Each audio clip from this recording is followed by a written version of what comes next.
What up people? I have come up as promised with another video on the topic of aperture.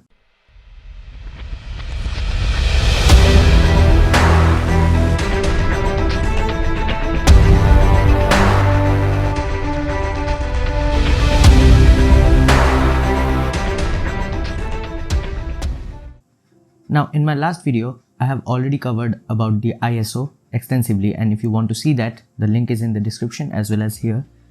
So now let's talk about aperture. It is the second most important thing in the holy trinity of photography.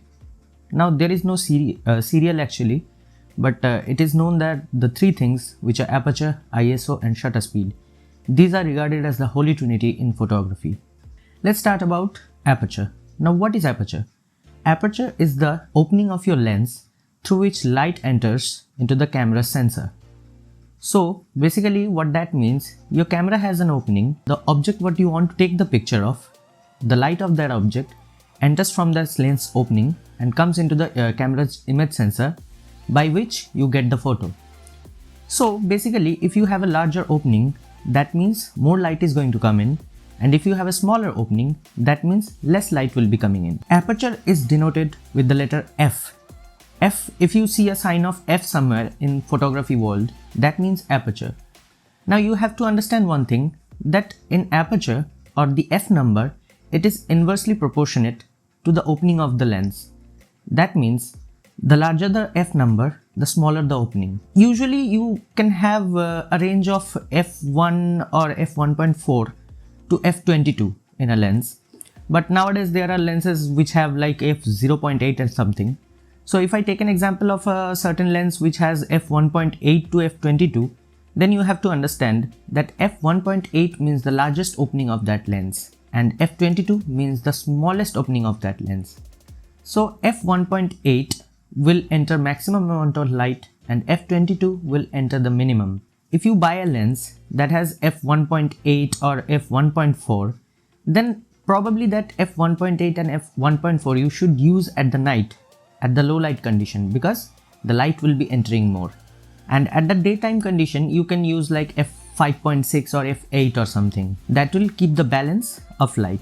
Now there are certain tricks by which you can use f1.8 at daytime as well, but I'll talk about that later. So what we have learned today is that F means the aperture. Aperture is the opening of a lens through which light enters in your camera sensor, and the bigger the number of aperture, the smaller the opening is.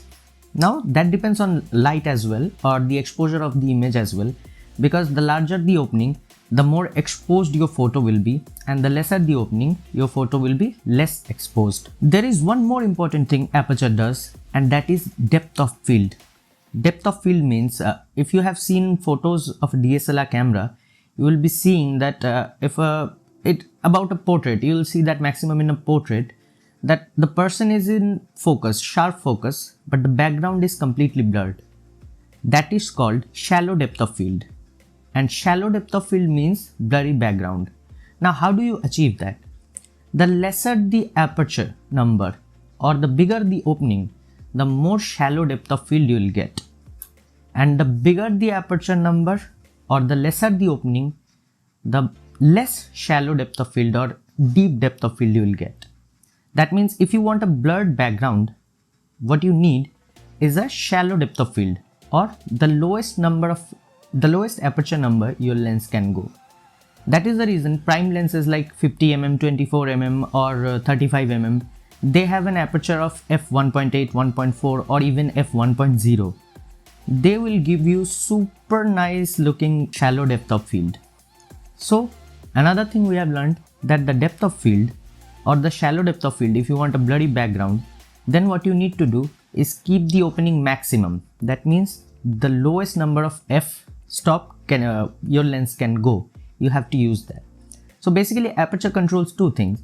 One is exposure. Regarding the exposure, the lesser the opening, the less exposed your image will be. The more the opening, the more exposed your image will be. Regarding the depth of field, if you want a blurry background, you want the lesser number of aperture, which means the bigger opening, and the smaller the opening, the less blurred the background will be. So if I talk about the example, this image is taken at f11 and if you can see, it is like not properly exposed. And this and I have kept the ISO and shutter speed same for the entire all the images. And if you see this photo, you'll see that I have used f3.5 and it is like almost overexposed. And if I talk about the depth of field, if you see this photo, I have used f1.8, keeping the ISO and shutter speed same. And you can see the background is completely blurred or out of focus. And in this photo, I have used f16 and kept the ISO and shutter speed same. But if you see that the background is now completely in focus. That is all about the shutter speed. I have already talked about ISO, and today I am talking about the aperture. And in my next video, I'll talk about the shutter speed, and then I'll talk about how all three of these interconnect with each other and you can use them simultaneously to get a perfectly exposed photo. So that will be all for today, and if this video helps you in any way, give a like, share, comment and subscribe. That will be a massive support to the channel.